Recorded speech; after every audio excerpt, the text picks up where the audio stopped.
মন্দিরা জায়গা যতই যে কেউ চেষ্টা করুক না কিন্তু কখনো নিতে পারবে না। তো ওয়াইটিতে মন্দিরা এত কেন যে এত সবার কাছে পপুলার সেটা কিন্তু আমরা বুঝতে পারছি। দেখো, একটা মানুষ নিজেকে এরকম ক্যামেরার সামনে ওপেন করে দেওয়া, অকপটে নিজের সমস্ত ভালো মন্দকে স্বীকার করে নেওয়ার ক্ষমতা সেটা কিন্তু সবার থাকে না। আমাদের কিন্তু এটা একটা বড় গুণ যে কোনো মানুষের পক্ষে, যে নিজে তার ভুলটা স্বীকার করা, নিজে তার অন্যায়টা স্বীকার করা, নিজে তার খামতিকতা সেটা স্বীকার করা কিন্তু সত্যিই সবার পক্ষে সম্ভব হয়ে ওঠে না। তবে আমাদের মন্দিরা কিন্তু সেটা করে দেখিয়েছে। আজকে কিন্তু আমি মন্দিরা হিসেবেই বলবো। এবং কারণ দেখো, মন্দিরা হিসেবে বলতে পারলে নিজের ভেতর থেকে কোথাও না একটা কোথাও যেন শান্তি পাই। সত্যিই তাই, অন্য নামে ডাকতে সত্যিই ভালো লাগে না। তো যেহেতু তার সেটা তার অ্যাপ্রোপ্রিয়েট এবং সঠিক নাম, তো সেই সঠিক নামে ডাকাটাই আমার আজকে মনে হচ্ছে কোথাও যেন সঠিক। তো যেহেতু ভিডিওটা দেখলাম আর সে বিষয়ে ও নিজেই বলেছে যে আমাকে সবাই কমেন্ট করে জানাও, যে কোনো ভিউয়ার্স হও, কন্ট্রোভার্সি ক্রিয়েটার হও, যে আমি এই সিদ্ধান্তটা নিয়েছি সেটা ভুল কি ঠিক। তো হ্যালো ফ্রেন্ডস, তার আগে সবাইকে জানাচ্ছি ওয়েলকাম আমার ছোট্ট চ্যানেলটাতে। সবাই আশা করছি খুব ভালো আছো, সুস্থ আছো, আমি ভালো আছি এবং তোমার নিশ্চয়ই এমএস ফ্যামিলির আজকের ভিডিওটা দেখে সবাই খুব খুব খুশি হয়ে গেছো। স্বাভাবিকভাবে আমিও কোথাও যেন একটুখানি খুশি হয়েছি। দেখো, যতই হোক এই কেস কামারি সত্যি দেখতেও ভালো লাগে না, শুনতেও ভালো লাগে না। তো আজকে দেখলাম যে হ্যাঁ, মন্দিরা আজকে ব্লগিংয়ে এসে, যে চ্যানেলে এসে যে কথাগুলো বলেছে সত্যি ঠিক বলেছে। আমাদের জীবন একটাই, সত্যি একটা জীবন, আর এই জীবনে মানুষ কত রকমই না ভুল করে। ছোটবেলা থেকে তো আমরা ভুল করতে করতেই বড় হই, তাই না?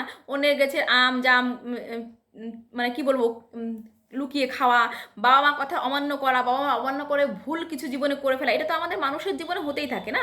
এমন কোনো মানুষ আমরা কেউ কিন্তু নেই যে বলতে পারবো আমি একদম সঠিক 100% একদম আমি মানে কারেক্ট, আমার কোনো ভুল ত্রুটি হয় না। অবশ্যই হয়। সে যে কোনো মানুষই কিন্তু হয়তো বা কারো জীবনে ভুল কম হয়, কারো জীবনে বেশি হয়। তবে হ্যাঁ, আমাদের মন্দিরের জীবন হচ্ছে অনেক রকমের একটা বর্ণময় জীবন সে যাপন করেছে। সে সবসময় নিজের মত মতো চলেছে। আমি আগেও বলেছি, ও সবসময় নিজের মত মতো চলে। ঠিক ভুল ওর কাছে, ওর ডিকশনারিতে এই জিনিসটা যেন অন্যরকমভাবে তৈরি, মানে ওর জীবনের ঠিক ভুলের মাপ বা পরিকাঠিটা কিন্তু মাপকাঠিটা অন্যরকম। তো ও অনেক যখন যেটা মনে হয়েছে করেছে, ভুল করলে স্বীকার করেছে, ঠিক করলে বুক ফুলিয়ে বলেছে, কিন্তু স্বীকার করেছে। এটা সত্যি কথা, ও স্বীকার করেছে। ও স্বীকার করেছে যে হ্যাঁ, ও এই এই ভুলগুলো করেছিল, ভুল পথে চলে গেছিল, এটা কিন্তু ও স্বীকার করেছে। এবার কথাটা হচ্ছে যে তাহলে এই যে ওর কেন মাকে মেনে নিচ্ছে না। দেখো, হ্যাঁ, এবার সুতপার সঙ্গে ওর মিল হয়ে গেছে, মারিয়ার সঙ্গে ওর ভুল বোঝাবুঝি মিটিয়ে নিয়েছে। তো এটা তো খুব ভালো কথা। আমরা সবাই পারি না, কিন্তু আমরা আমরা সত্যিই পারি না। আমরা সাধারণ মানুষরা সত্যি কি পারি? যার সঙ্গে আজকে শত্রুতা আছে কালকে তার গলা জড়িয়ে ধরবো? পারি না গো।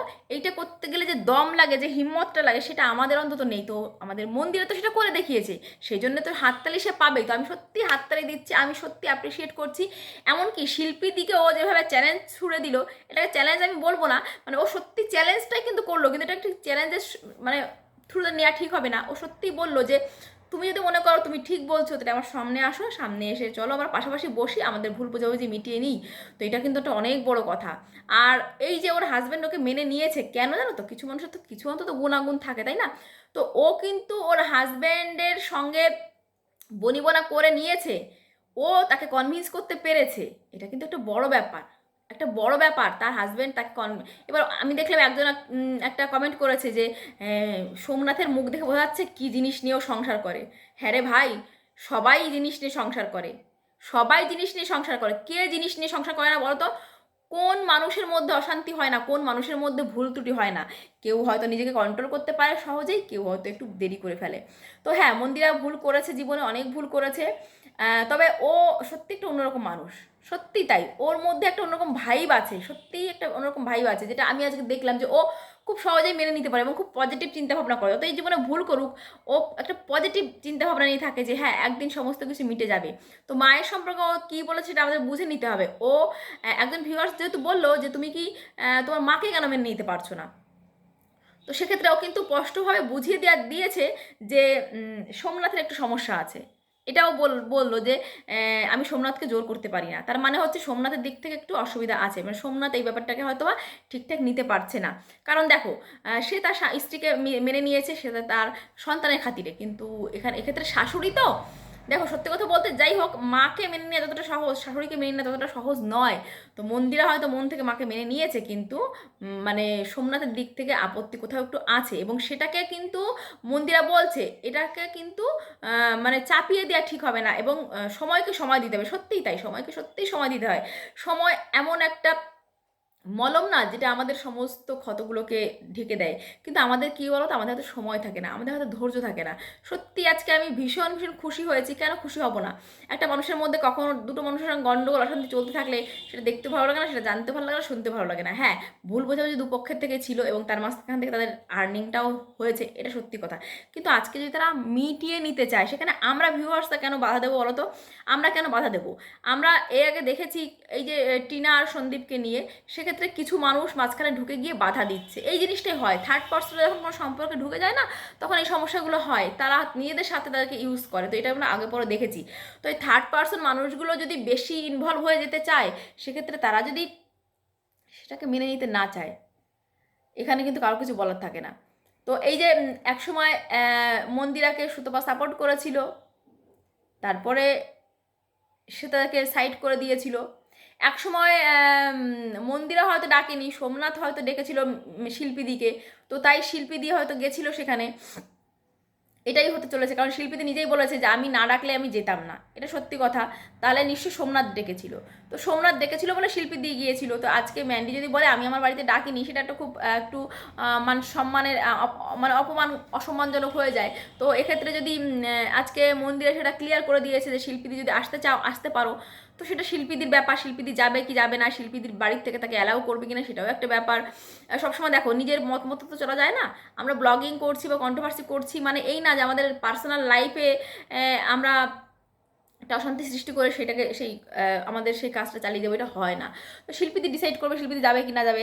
তবে আমি তো বলবো, মনে করো আমি ভীষণ খুশি, আমি আজকে সত্যি ভীষণ খুশি বলবো না, মানে আমি সত্যি ভীষণ হতবাক হয়েছি, আমি সত্যি সারপ্রাইজড হয়ে গেছি যে ম্যান্ডি বা আমাদের মন্দিরা সত্যি কী করে এরকমভাবে এত কনফিডেন্টলি ও এই যে মানুষকে আপন করে নিতে পারে, এত কনফিডেন্টলি ও এই যে মানুষকে কি বলবো, এই যে মানুষের সঙ্গে একটা মানুষকে হ্যান্ডেল করতে পারে ও এত সুন্দরভাবে, না সত্যি এটা এটা সত্যি, এটা বলার প্রশংসার দাবি রাখে যেটাকে বলবো। তো মানুষ ওকে ও খুব মানুষকে খুব দ্রুত কনভিন্স করতে পারে, এটা একটা ও সত্যি ভালো গুণ। যে হ্যাঁ, ও অনেক ভুল করেছে জীবনে, কিন্তু এই যে কনফিডেন্টলি মানুষকে কনফেস করা, মানে কনফেস বলবো না, সরি, মানুষকে এই যে কি বলবো প্রভাবিত করতে পারে, মানুষকে খুব সহজেই নিজের বশে নিয়ে আসতে পারে, এটা কিন্তু সত্যি ওর একটা ভালো গুণ। তো এইটা তো অস্বীকার করার কোনো জায়গা নেই। মানুষকে আমরা দেখো অনেক সময় হয় না, ইগোইস্টিক হয়ে যাই। আমরা একটা ভুল করলে জীবনে, কোনো একটা খারাপ কিছু করলে, কারোর সম্পর্কে খারাপ কিছু বললে সেখানটা আটকে যায়, আমাদের ইগো এসে মাঝখান থেকে কোথাও দাঁড়িয়ে পড়ে। তো মন্দিরা কিন্তু সেই জিনিসটা করে না। ও ভুল করলে সেই ভুলটা ও বলার সাহস রাখে। ও লাইভে এসে হোক, ভিডিওতে হোক, যা কিছু ওর জীবনে কেচ্ছা কাহিনী, তো সেটা কিন্তু ও স্বীকার করেছে ভুল করেছে। তো আমার মনে হয় সত্যিই গো, আর এইগুলো নিয়ে আমাদের কাটাছেড়া করা উচিত নয়। কোথাও আমার এটা মনে হয় যে হ্যাঁ, ভুল তো ও করেছে, অত স্বীকার করছে আমি ভুল করেছি, সত্যি তাই এই জিনিস নিয়ে কাটাছেড়া করা উচিতও নয়, উচিত নয় বলেই আমার মনে হচ্ছে। আর আমি কালকে একটা ভিডিও দেখলাম ওর মায়ের, যেখানে বলছে যে আমার মেয়ে আমাকে ছোট করছে কোথাও। তো এই জিনিসটা আমার একটা খটকা লাগলো যে তোমার মা বলছে যে তুমি তুমি ভুল বলছো, আবার তুমি বলছো না আমার মা বলেছে যে হ্যাঁ আমার মা এরকম করেছে। তো দেখো, মাকে এভাবে ছোটো করাটা আমার মনে হয় কোথাও ঠিক হচ্ছে না। তো এই দিকটা তোমাকে আমি একটু বললাম যে মা সম্পর্কে এরকম কথা বলো না। তুমি তাকে টাকা দিয়ে সাহায্য করছো, আবার এদিকে তাকে ছোট করছো, এইটা কিন্তু এটাও ঠিক না। তুমি বলছো তোমার মা সারাদিন পর সন্ধ্যাবেলা স্নান করতো, জামা কাপড় বাইরে রাখতো, তোমার মা বলছে ও কি জানে, ও কি জানে যে আমি কখন স্নান করতাম কি না করতাম। তাহলে এই দুটো কথার মধ্যে কোথাও একজন তো ভুল বলছো, হয় তুমি ভুল বলছো না তোমার মা ভুল বলছে। এই ব্যাপারটা আমার খুব খারাপ লাগলো। ঠিক আছে, তবে তোমার মা কি বলবো জানি না, তোমার মাকে আমার কোনোদিনই পছন্দ হয় না, সত্যি কথা বলতে কোনোদিনই পছন্দ হয় না। তবুও বলবো যে দেখো, আমার পছন্দ হওয়া না হওয়া তো তোমার কিছু আসে যায় না। তারপরেও আমি বলবো যে দেখো, এই বয়সে তোমারই তো মা, আমাদের কিন্তু সে কেউ না, তাই না? আমরা তাকে সাহায্য করতে পারবো না। আমরা আমরা আমাদের ততটা কষ্ট হবে না, তুমি যতটা কষ্ট হবে, এটা সত্যি কথা, তাই না? তবে আমি বলবো যে হ্যাঁ, অন্য ভিউয়ার্সদের মতো আমিও চাই যে মাকে পারলে ওই বাড়িটা থাকতে দাও, অথবা তুমি নিজের কাছাকাছি কাছাকাছি অন্তত এনে রাখো। আমি বলবো না নিজের বাড়িতে এনেই রাখতে হবে, যেখানে স্বামীর অমত থাকে সেখানে তোমার মায়ের থাকাটাও ঠিক নয়। আর তোমার মায়ের থাকাটাও ঠিক নয়, আর তোমার ডাকাটাও ঠিক নয়। আর রইল বাকি তোমার বাবার বাড়ির কথা, এবার তোমার সেটা আমি একটা কথা বলি, অনেকেই বলছে তোমার বাবার বাড়িতে এনে রাখো। তো আমিও হয়তো কখনো ভাবছি তোমার বাবার বাড়িতে বাড়িটার চাবিটা দিয়ে দাও, কিন্তু দেখো যেখানে তোমার বাবা চাই, যদি না চায়, তোমার বাবা যখন চায় না, তখন আমার মনে হয় তোমার মায়েরও সেখানে থাকা উচিত নয়, এবং তোমারও সেখানে তার চাবিটা দেওয়া উচিত নয়। হ্যাঁ, ভিউয়ার্সরা বলতে পারে, কিন্তু তোমার ডিসিশন তো তোমারই কাছে, তাই না? আমরা ভিউয়ার্সরা অনেক কিছু বলতে পারি, অনেক কিছু আমাদের নিজেদের মতামত বলতে পারি, কিন্তু চাপিয়ে দিতে পারি না। তবে আমার মনে হয় মাকে কাছাকাছি রাখা ভালো, তাই না? মাকে কাছাকাছি রাখলে তোমার বাড়িতেও সে থাকলো না, আবার তোমার কাছাকাছি থাকলো, সুবিধা অসুবিধা থাকলো, তাই না? এটাই বলার ছিল। পারলে তুমি তাকে একটা সঙ্গে কাউকে একটা রেখে দিতে পারো, কিন্তু সেটা একটু এক্সপেন্সিভ হয়ে যাবে, সেটা হয়তো সম্ভব হবেও না, কিন্তু তবু বলবো যে কাছাকাছি রাখো। তুমি গিয়ে দেখলে আসলে কাছাকাছির মধ্যেই মাকে যদি রাখার ব্যবস্থা করতে পারো, এটুকুই বলার ছিল। হ্যাঁ, আমার তো ভীষণ, দেখো, খারাপ লাগবে কেন, খারাপ লাগবে কেন? আজকে সুতপা যে ধরনের ভিডিও করে, তো সেখানে খুব যে হ্যাঁ, ওর কথাবার্তা ভাষা আমার খুব বিশ্রী লাগে, এটা সত্যি কথা। খুব বাজে ভাষা ইউজ করে, সবসময় হয়তো করে না, কারণ তার ভিডিও সবসময় দেখি না। তবে খুব আক্রমণাত্মক একটা অ্যাটিটিউড থাকে, তো সেইটা আমার কাছে খুব কেমন লাগে যেন একটা। যাই হোক, সবসময় যে মানে ইললজিক্যাল কথাবার্তা বলে এমনও নয়, সবসময় ইললিগাল কথাবার্তা বলে না। তবে অনেকের থেকে অনেক ভালো। ভাষা একটু অন্যরকম লাগে, যেটা আমার কানে শুনতে খুব বিশ্রী লাগে, আমার কান গরম হয়ে যায়, সত্যি কথা। ওই মহিলার ভাষা শুনতে আমার কান গরম হয়ে যায়। তবে আমি বলবো, হ্যাঁ, মানুষ শান্তিতে থাকবে, মানুষ মিলেমিশে থাকবে, এটাই তো জীবন। সত্যি কদিনের, আমরা বাস্তব জীবনে পারি না, বাস্তব জীবনে আমরা অনেক কিছুই মেনে নিতে পারি না। তবে ওই যে বলে না, যে সয় সে রয়, এটা ঠিক কথা। সহ্যের অনেক গুণ, আর ক্ষমা করে দেওয়া হচ্ছে পরম ধর্ম। সেই যে রবীন্দ্রনাথ তার আফ্রিকা কবিতায় বলেছিল, সেই হোক সভ্যতার শ্রেষ্ঠ বাণী, ক্ষমা করো। সেই হোক সভ্যতার সর্বশ্রেষ্ঠ বাণী, ক্ষমা করো। সত্যিই তাই। ক্ষমা এই জন্যই বলে পরম ধর্ম। ক্ষমা করলে নিজেরও শান্তি হয়, অন্যেরও মঙ্গল হয়। সত্যিই তাই। ক্ষমা করতে পারার মতো এত বড় মন অবশ্য আমাদের সবার থাকে না। আমাদের এত মন এতটা ছোট না, আমরা সত্যি ক্ষমা করতে পারি না।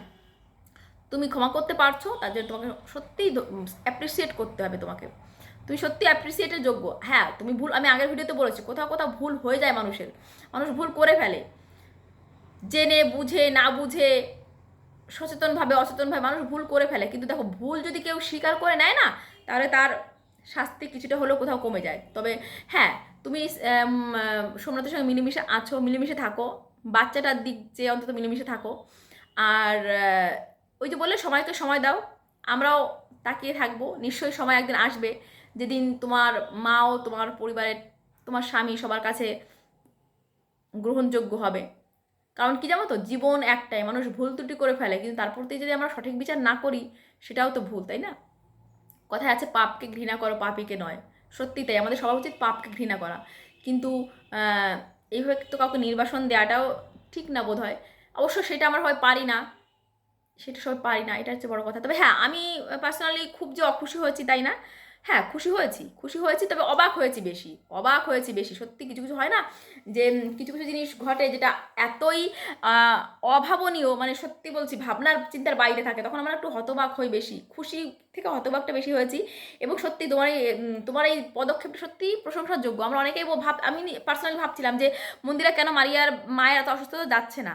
তো তুমি যে গেছো সেটা আমরা জানতাম না, তাই এরকম ভেবেছি। এটা ভেবেছি যে তুমি না যেয়ে পারছো কি করে। তবে এই যে তুমি গেছো, সত্যি খুশি হয়েছে। আমি তো পার্সোনালি খুশি হয়েছি ভীষণ, যে হ্যাঁ, তুমি গেছো। মানবিকতা মানুষের বড় গুণ, জানো তো। মানুষ ভুল ত্রুটি অবশ্যই করবে। আমি যদি অন্যের ভুল ক্ষমা করতে না পারি, তাহলে আমার ভুলও তো কেউ ক্ষমা করবে না, তাই না? তো ভুল ত্রুটি হবে, মানুষ দোষ গুণ নিয়ে, আমরা একে অপরকে দোষ দেবো, রাগ করব, আবার ক্ষমা করব, ভালোবাসবো। এটাই হচ্ছে আমাদের মানে মানুষের ধর্ম, তাই না? তো চলো, সবাই মানবিকতার খাতিরে সবাইকে ভালোবাসি, মেনে নিই। আর এই কেস কামারি সত্যি কোনো কাজের কথা নয়। তারপরও মানুষ করে, মানুষকে জব্দ করার জন্য, মানুষকে সাহায্য করার জন্য, মানুষকে কি বলে, সংযত করার জন্য প্রয়োজন হয়ে পড়ে। তো চলো, আজকের মতো টাটা। আমার তো ভীষণ ভালো লেগেছে। তবে তোমার মাও নিশ্চয়ই একদিন এইরকম সুযোগ পাবে, তোমার মাও একদিন একটু শান্তি পাবে। মানুষটা অনেক, সত্যি অনেক অনেক অনেক টর্চার্ড হচ্ছে গো। আমরা মানে এই যে আমরা সোশ্যাল মিডিয়ায় তাকে তো নাঙ্গা করা হয়েছে। তোমার বাবা শুরু করেছিল, যেটা সে বললো, আমার মেয়ে করেনি, আমার মানে তোমার বাবাই যেটা শুরু করেছিল, আজও কিন্তু মহিলা শাস্তি পাচ্ছে, এবং এই শাস্তিটা কিন্তু অনেক অনেক শাস্তি, জানো তো। সত্যিই তাই, ওয়াইটিতে না আসলে হয়তো এই শাস্তিটা পেতো না। আমার মনে হয় তোমার মা ওয়াইটি ছেড়ে দিয়ে নিজে কিছু অন্য কাজ করলেই ভালো হতো, কারণ যতদিন উনি ওয়াইটিতে থাকবে না, ওনাকে এইভাবে এভাবে হ্যারাস হতে হবে, কিছু করার নেই। কারণ ওয়াইটিটা এমনই জিনিস যেখানে ভালোর সঙ্গে মন্দটাও থাকবে, এবং কেউ যদি কোনো মন্দ কাজ করে রাখে, ওই যে বলে না কলঙ্ক ধুলে যায় না কখনো, কয়লা ধুলে ময়লা যায় না, একটা মেয়ে মানুষের কলঙ্ক কোনোদিন তাকে পিছু ছাড়ে না, এটা হচ্ছে কথা। তোমার স্বামী তোমাকে মেনে নিয়েছে, অতএব বাইরের দুনিয়ার কিছু বলার নেই, কিন্তু ওনার ব্যাপারটা একটু আলাদা, তাই না? ওই জন্য মেয়ে হিসেবে বলবো, তুমি যদি তার পাশে থাকতে পারো অ্যাজ সুন অ্যাজ পসিবল। হ্যাঁ, টাকা দিয়ে তুমি সাহায্য করছো আমরা জানি, তবে আমরা একটা পজিটিভ কিছুর দিকে তাকিয়ে আছি, আশায় আছি, আশা আশা, তাই না? তো চলো টাটা।